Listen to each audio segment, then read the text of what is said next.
अक्सर तुसें दिक्खेआ होसी कि अगर मुजफ्फराबाद आज़ाद कश्मीर की गल करां तां उस विच एह् चीज़ बड़ी दिक्खी जुलदी है कि अगर जे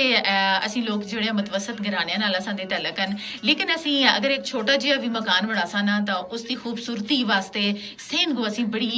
यानी अहमियत देने और सेहन को जदों असीं अहमियत देने और असां दी कोशिश होंदी है कि असां दे गमी खुशी वास्ते जेह्ड़े न ओह् सेहन जेह्ड़े न बड़े खूबसूरत होने चाहिदे और खुली जगह होनी चाहिदी क्योंकि असां कोल अपनियां जमीनां और अगर असां दे घरां दे अगे सेहन नी और सेहन दी सजावट नी बागबानी नाल फुल्लां दी खुशबू नाल तां मेरे ख्याल च सेहन जेह्ड़ा ना उसदी जेह्ड़ी एक खूबसूरती है ना वो फिर अधूरी रह जुलदी है और इस विच जरूर शेयर करसां कि बाज़ खवातीन को यानी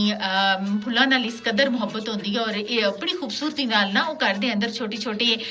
गलियां दे अंदर भी बालकनियां दे अंदर भी वो अगर जिसको दिल लगी है तो जरूर फुल्लां को ना लाजमी जड़ा ना उसको यानी हर मौसमियाती फुल जितना भी है यानी उसको जरूर जड़ा ना खवातीन जड़ियां इस काम में बड़ा बढ़ चढ़ का हिस्सा कह रही होनियां और कुदरती गल है कि शहरों के अंदर भी अगर छोटे मकान भी होवन लेकिन उसका एक जड़ा एक खूबसूरत फुल्लां वाला एरिया होंदा ना उस में कुदरती तौर पर तुम अगर महसूस करो तो शाम टाइम या सुबह टाइम जेह्ड़ी एक फुल्लां दी अपनी खुशबू होंदी है उसकी एक अपनी महक होंदी है और उस जुल के जदों इंसान बहंदा और जिंदगी की थकन जिहड़ी होंदी है ना और एक जिस्म का बोझ जड़ा होंदा ना वो खुशबू अपने अंदर समेट के अंदा और इंसान बिल्कुल अपने आप को रिलैक्स समझदा और कल जदों मैं टॉपिक रखा और मौजू रखा कि फूलों से खुशबू आए तो मेरे को यानी सवाल भी पूछे गए कि अज तो इतना जदीद दौर है और इतना दौड़ दौड़ाई का दौर है और इस दौर के अंदर भी कोई इतनी शौक रखता कि फुल्लां दी और रंग बिरंगे फुल जेह्ड़े न ओह् ला सकदा तां जरूर क्यों नहीं जरूर जवाब इस गल दा देसां कि कुदरत तो करीब होने वास्ते ना ये चीज़ां जेह्ड़ियां इंसान दी जिंदगी को ना एक थकन तो दूर करवानियां और इंसान कितनी एक परेशानियां दे अंदर क्यों ना होवे जदों असीं एक नेचुरल कुदरती चीज़ नाल असां दा एक तलक वास्ता होसी ना तो उसके अंदर असां को बहुत सारियां नियामतां भी